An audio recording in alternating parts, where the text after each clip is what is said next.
The Grand Chamber of the Zorth Galactic Empire was the largest room ever built by any species in the known galaxy. It stretched for nearly a mile in every direction, and its walls were made of living crystal that glowed with soft blue and purple light. The ceiling was so high that clouds sometimes formed inside the building, drifting slowly between the massive pillars that held everything up.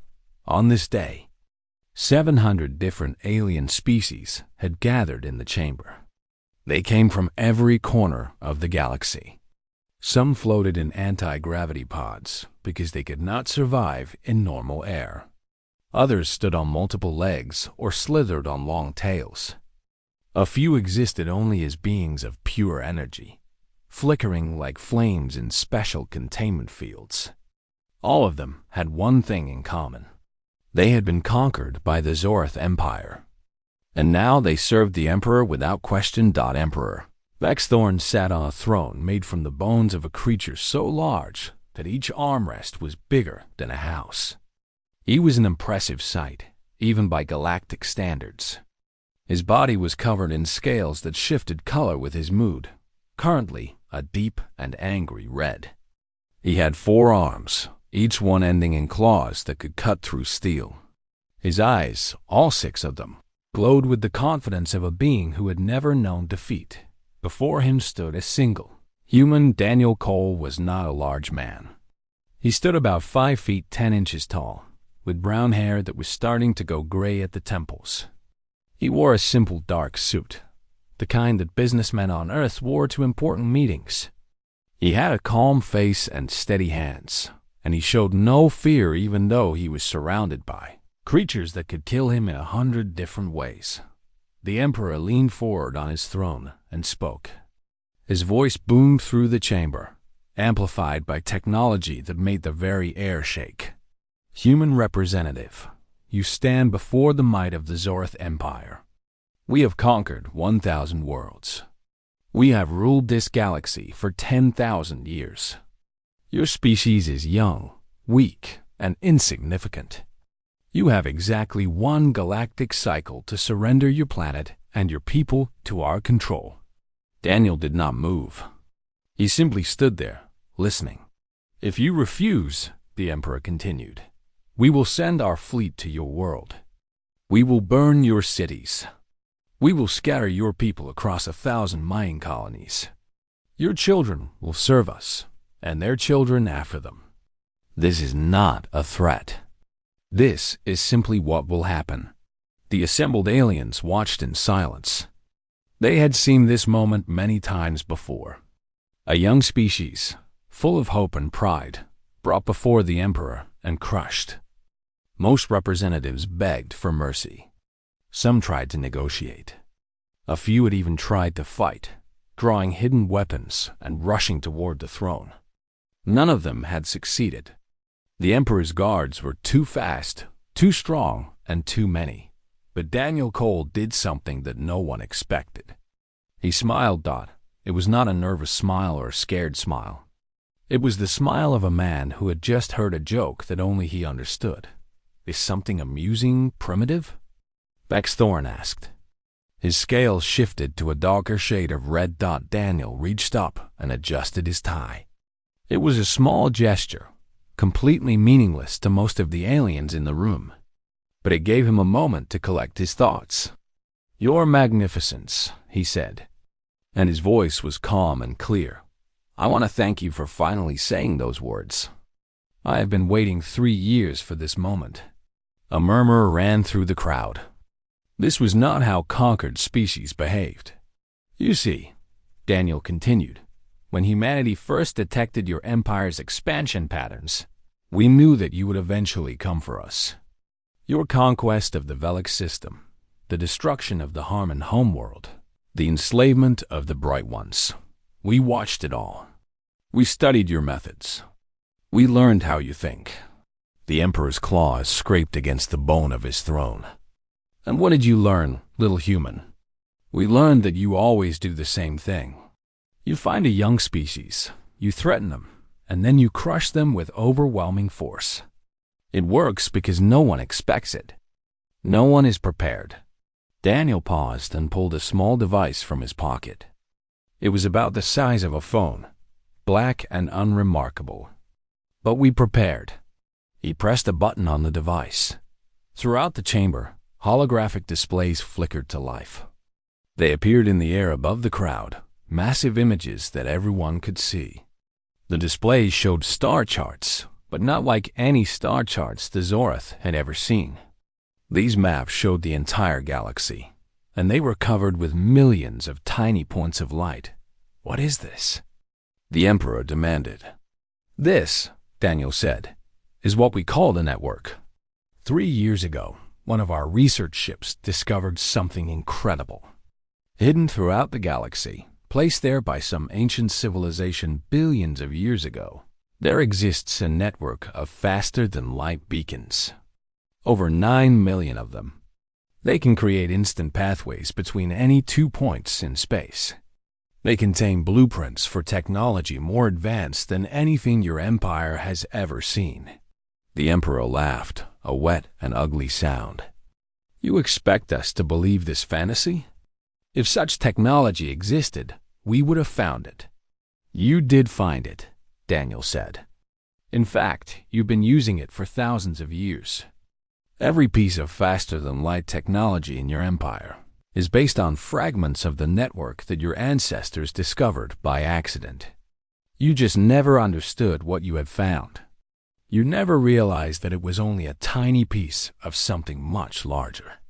He pressed another button, and the holographic displays changed.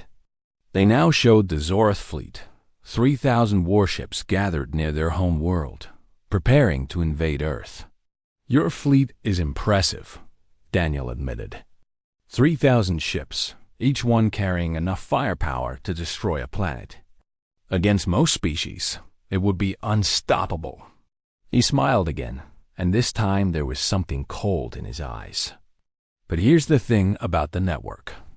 It has a security system, and that security system is keyed to human DNA. Only humans can fully activate it. Only humans can control it, and only humans can shut it down. The Emperor rose from his throne, his forearms spread wide in anger. You are bluffing. Am I? Daniel asked. Right now, as we speak, the network is coming online.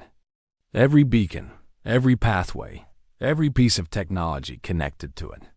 And with a single command, I can turn it all off. Your ships will go dark. Your weapons will fail. Your empire will be helpless. He held up the small device and looked at the Emperor with steady eyes. So let me offer you a different choice. Stand down your fleet. Return to your borders. And maybe, just maybe, we can find a way to share this galaxy in peace. The chamber was completely silent.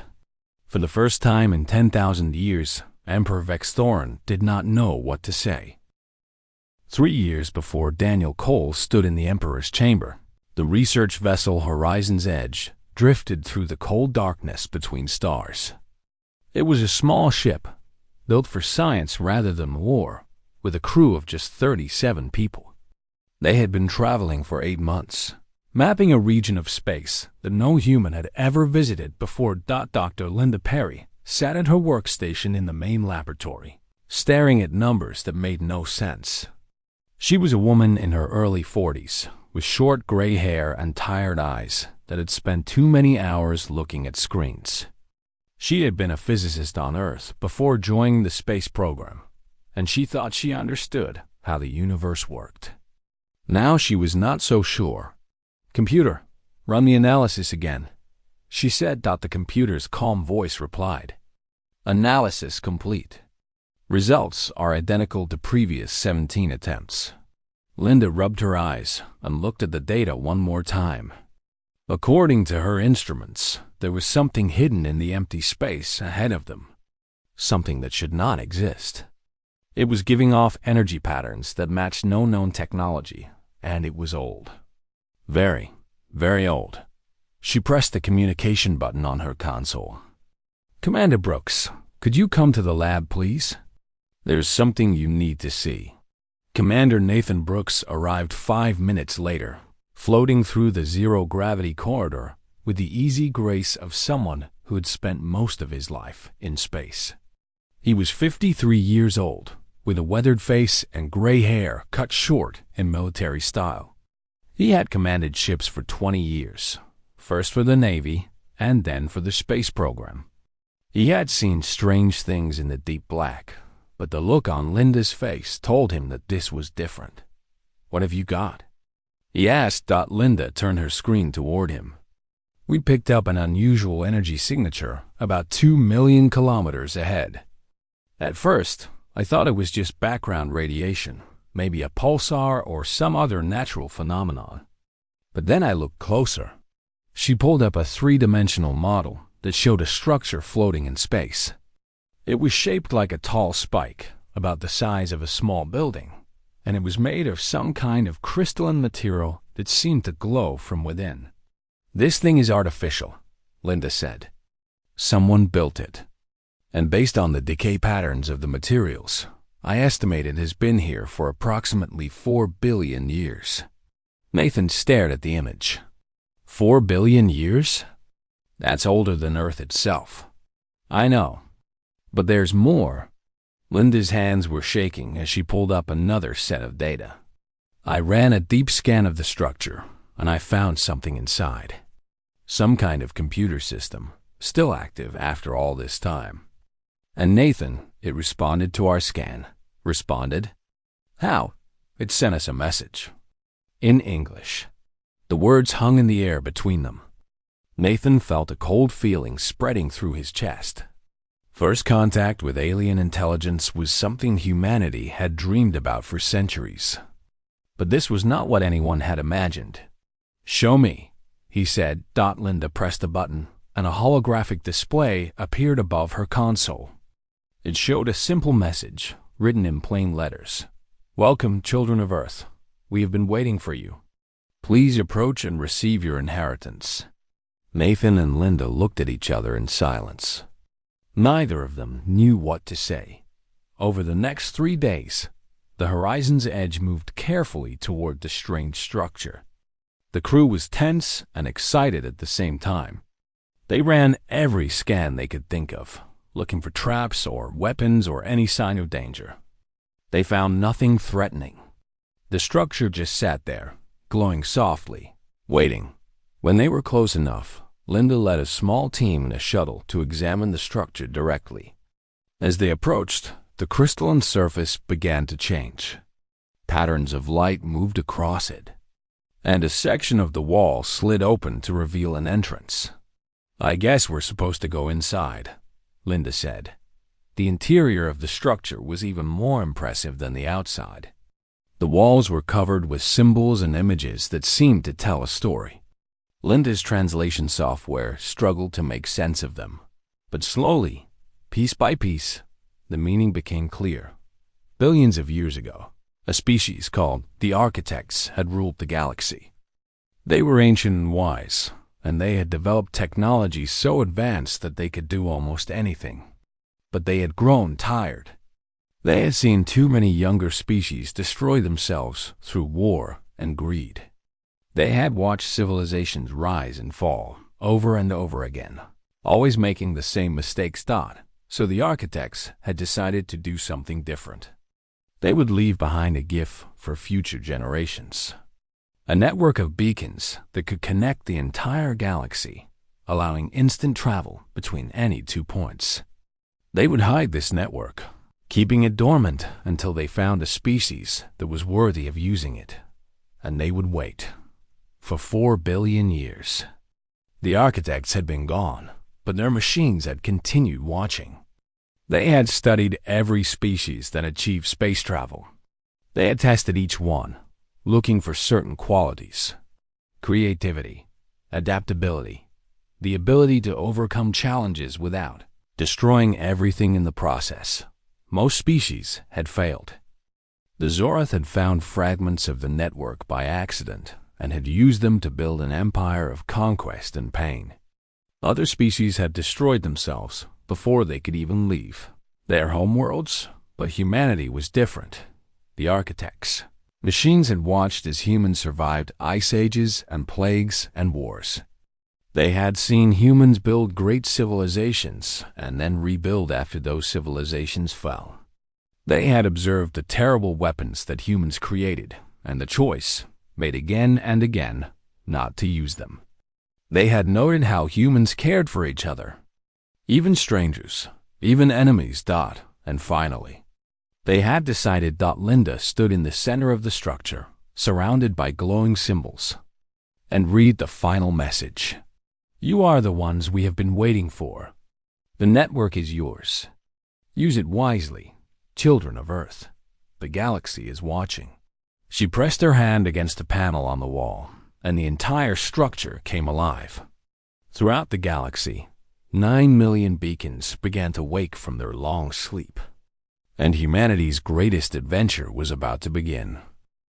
For 3 years, humanity had kept the biggest secret in history, while the Zorth Empire continued to expand across the galaxy, conquering new worlds and crushing anyone who stood in their way. The people of Earth had been quietly preparing for a war that everyone knew was coming. President Catherine Walsh stood in the underground command center, 200 meters below the Nevada desert. She was a tall woman with silver hair and sharp eyes that missed nothing. She had been a soldier before she was a politician, and she understood better than most what was at stake. How many ships do we have now? She asked. General Raymond Price checked his tablet. He was a stocky man in his 60s, with thick arms and a face that looked like it had been carved from stone. He had spent his entire life preparing for war, but never a war like this. 193 vessels are fully operational, he said. Another 47 are in final testing. We should have over 250 before the Zorath make their move. Catherine nodded slowly. 3 years ago, humanity had possessed exactly 0 warships capable of fighting in deep space. Now they had a fleet that could challenge the mightiest empire in the galaxy. It was a miracle of engineering, determination, and the incredible technology that the architects had left behind. The shipyards were scattered across the solar system, hidden from any possible observation. There was one in the asteroid belt, carved into a rock the size of a small moon. Another floated in the clouds of Jupiter, using the giant planet's storms as cover. A third was built on the far side of the sun, invisible from Earth and from any watching eyes. In each shipyard, human workers and engineers had labored around the clock, 7 days a week, for 3 long years. They had taken the blueprints from the architect's database and turned them into real ships, real weapons, and real hope. Admiral Grace Wong walked the corridors of the Constellation, the flagship of humanity's new fleet. She was 61 years old, with gray hair that she kept tied back in a practical knot. Her face was lined with age and experience, and her eyes were the eyes of someone who had seen too much and learned to live with it. Anyway, the Constellation was unlike any ship that humans had ever built. It was sleek and angular, with smooth curves that seemed to flow into each other like water.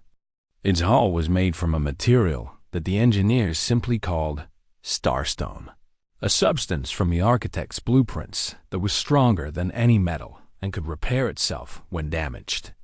The ship was half a kilometer long and carried a crew of 300. Grace stopped at a viewport and looked out at the fleet gathering around her. Ships of every size filled the darkness, their running lights blinking like fireflies against the stars. Heavy cruisers, fast destroyers, support vessels, and fighters, all of them waiting for the order to move. Her first officer, Captain Marcus Lee, walked up beside her. He was a young man, barely 30, with the kind of sharp mind that made older officers nervous. He had been an engineer before the discovery, designing spacecraft that now seemed like toys compared to what they were building. The last of the crews just reported in, he said. Everyone is in position. Grace kept her eyes on the fleet. Any word from Earth? The Zorath have issued their ultimatum. Our envoy is in their chamber right now." Grace allowed herself a small smile. Daniel Cole was an old friend. They had served together years ago, back when fighting meant battleships on water instead of starships in the void. She trusted him completely.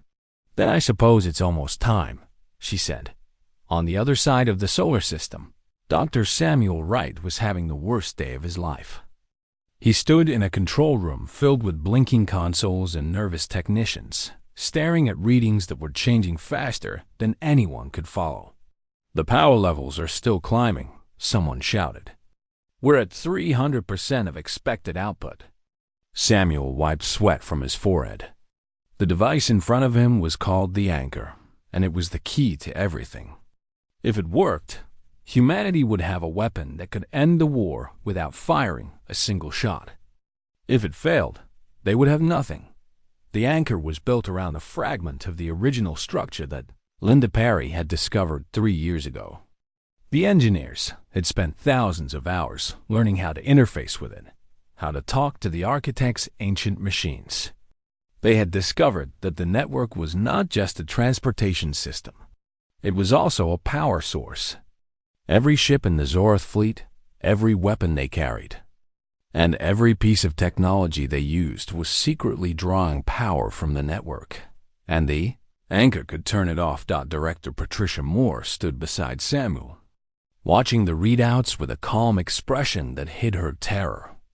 She was responsible for this project, and if it failed, she would have to explain to the president why humanity's best hope had just burned itself out. "Can you stabilize it?" she asked. Samuel's hands flew across the controls. "I'm trying. The problem is that the system was designed for beings with a completely different kind of mind. It's like trying to fly a plane built for someone with 8 arms and 3 brains. But it can be done." He paused and looked at her. "Give me 10 minutes."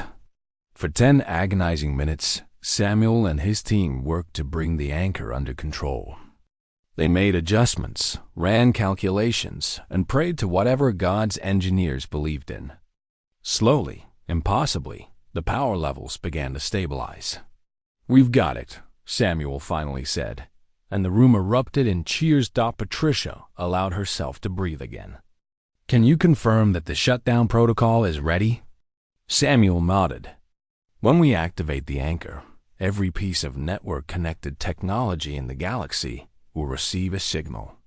Anything drawing power from the network will simply stop working. The Zorath won't know what hit them. And our ships? Our ships are designed differently. We're not drawing power from the network. We're working with it. The shutdown won't affect us at all." Patricia looked at the crystalline structure in the center of the room, pulsing with soft light. 4 billion years ago, the architects had left this gift for humanity. Now it was finally time to use it. "Send a message to the president," she said. "Tell her the anchor is ready. Whatever Daniel needs to back up his bluff, we can deliver." The message traveled instantly through the network, reaching Earth in the blink of an eye. In the underground command center, President Walsh read it and smiled. "It's not a bluff anymore," she said quietly. "God help anyone who stands against us now." The Zorath fleet dropped out of hyperspace in the Proxima system. Just 4 light years from Earth, 3,000 warships arranged themselves in perfect formation, their weapons charged and their crews eager for conquest. Admiral Crix then stood on the bridge of his flagship, the Eternal Wrath, and looked at the empty space ahead with all 7 of his eyes. "Scan for enemy vessels," he ordered. His sensors officer, a small creature with too many legs and not enough confidence, ran the scan 3 times before answering. "Admiral, I am detecting approximately 200 ships directly ahead." Crix then made a sound that might have been a laugh. 200? Against 3,000? The humans are even more foolish than I thought. All ships, prepare for battle. We will crush them and then move on to their home world. But as the Zorath fleet moved forward, something strange began to happen. The human ships were not retreating. They were not hiding. They were simply sitting there, waiting, as if 200 vessels against 3,000 was a fair fight. Admiral Grace Wang watched the enemy fleet approach on her tactical display. The Zorath ships were ugly things, all sharp angles and exposed weapons, built to intimidate as much as to fight. They moved in tight formation, confident in their overwhelming numbers. "All ships, this is Admiral Wang," she said into her communicator. "You all know the plan. Stay calm, trust your training, and remember what we're fighting for. Today, we show the galaxy what humanity can do." The first shots came from the Zorath, a massive barrage of energy weapons that lit up the darkness like a second sun. The attack should have destroyed dozens of human ships. Instead, it hit nothing but empty space in the instant before the weapons fire arrived. Every human ship had vanished. Crixton stared at his display in disbelief. Where did they go? Find them. The answer came a moment later, when the human fleet appeared behind the Zorath formation. They had used the network to jump instantly from one position to another, moving faster than any ship could track. The first Zorath cruiser exploded before its captain even knew he was under attack. Captain Daniel Webb commanded the destroyer Swift, a fast and deadly ship with a crew of 40. He had been a fighter pilot back on Earth, and he flew his ship the same way, diving and weaving through the enemy formation like a hawk through a flock of pigeons. "Target their weapon systems," he ordered. "Disable, don't destroy. We want prisoners, not corpses." His tactical officer, Lieutenant Amy Burke, locked onto a Zorath battleship and fired. The Swift's weapons were precise and powerful, designed to disable rather than obliterate. The battleship's engines flickered and died, leaving it drifting helplessly. "Got him," Amy said, moving to next target. All across the battlefield, the same scene was playing out. Human ships appeared from nowhere, struck with devastating precision, and vanished before the Zorath could respond. The enemy fleet tried to concentrate their fire, to overwhelm individual targets with sheer numbers, but every time they aimed at a human ship, it simply was not there anymore. Admiral Crix then screamed orders at his crew, but nothing worked. His tactical officers could not predict where the humans would appear. His weapons officers could not lock onto targets that moved faster than light. His communications officers reported that ship after ship was going dark, their crews surrendering or their systems destroyed. "This is impossible," he snarled. "They are primitives. They should not have this technology." On the Constellation, Admiral Grace Wang watched the battle with cold satisfaction. Everything was going according to plan.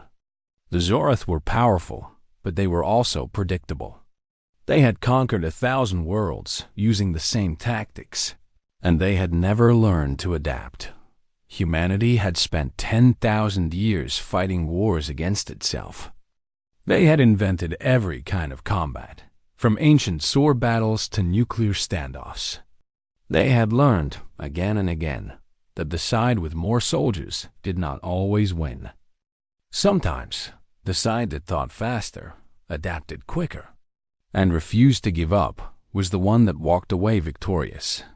"Admiral, the enemy flagship is trying to retreat," Captain Lee reported. Grace studied her display. The Eternal Wrath was turning away from the battle, its engines burning at full power as it tried to escape. If Crixton got away, he would report back to the Emperor.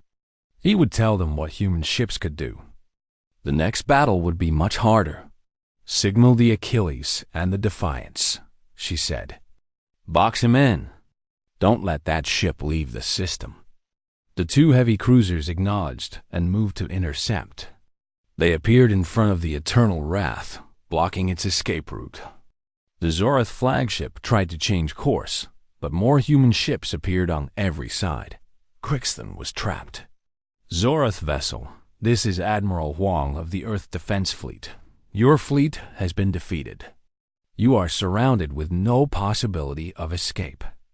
Power down your weapons and prepare to be boarded, or we will disable your ship by force." For a long moment, there was only silence. Grace could imagine what was happening on the enemy bridge.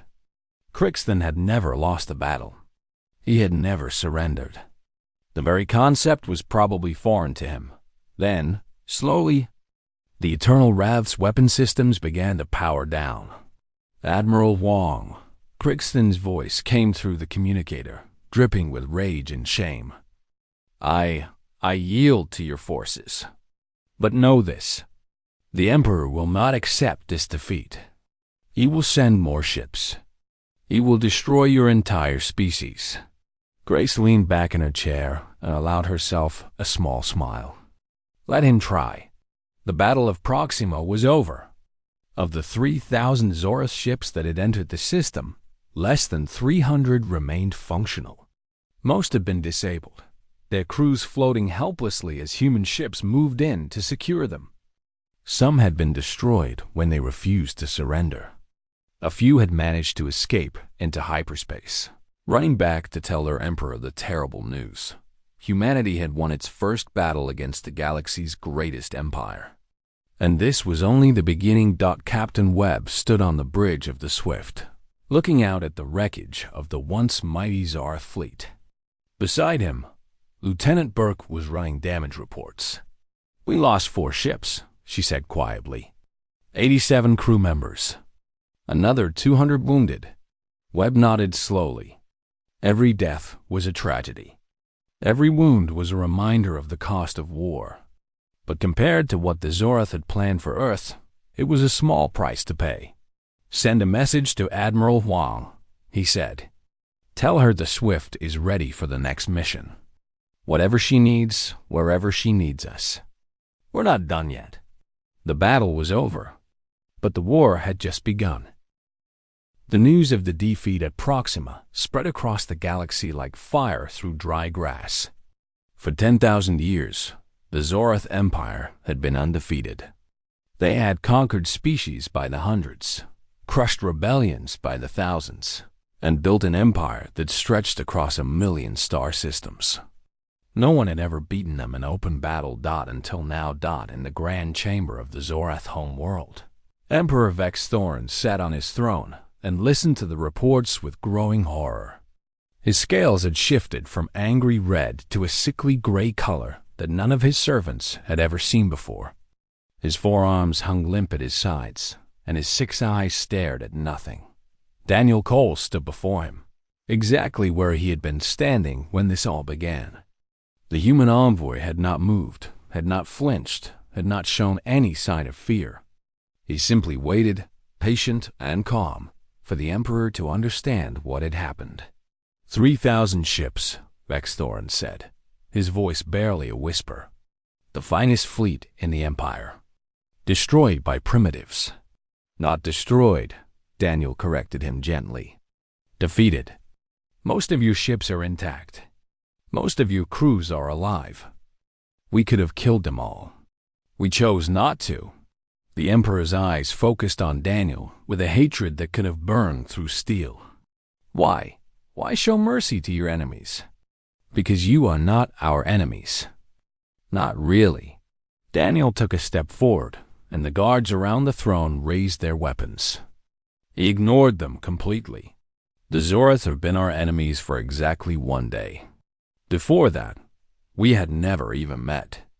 You declared war on us because you believed we were weak, because you believed that conquest was the natural order of things. But it does not have to be this way. Vex Thorn made a sound that might have been a bitter laugh. You speak of peace after destroying our fleet? You speak of friendship after humiliating us before the entire galaxy? I speak of the future, Daniel said. Your empire is built on fear. You conquer because you are afraid of being conquered. You destroy because you are afraid of being destroyed. But the network changes everything. With the technology we now control, no one needs to be afraid anymore. He pulled out the small device he had shown them before and pressed a button.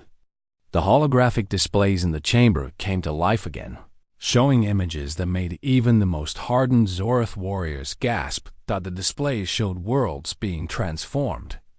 barren planets becoming gardens, dying suns being stabilized, species that had been on the edge of extinction being given new hope. The network was not just a weapon. It was a tool for creation, for healing, for building something better. The architects built this network billions of years ago, Daniel explained. They could have used it to conquer the galaxy themselves. They were powerful enough. But instead, they chose to wait. They chose to find a species that would use this power to help others, not to dominate them. He looked directly at the Emperor. They chose us. And now we are choosing to share this gift with everyone, including you. Vexthorn was silent for a long moment. The anger in his eyes slowly faded, replaced by something else. Confusion, perhaps. Or wonder. Or the first tiny spark of hope that he had felt in 10,000 years. You would share this power? He asked. With us? After everything we have done? Everyone deserves a second chance, Daniel said. Even empires. Far away, on Earth, Dr. Linda Perry stood in the control room beneath the Nevada desert and prepared to send a message that would change history. President Walsh stood beside her, along with General Price, Director Patricia Moore, and a dozen other leaders who had guided humanity through its greatest crisis. Are we ready? The president asked. Linda checked her displays one final time. The network is fully active.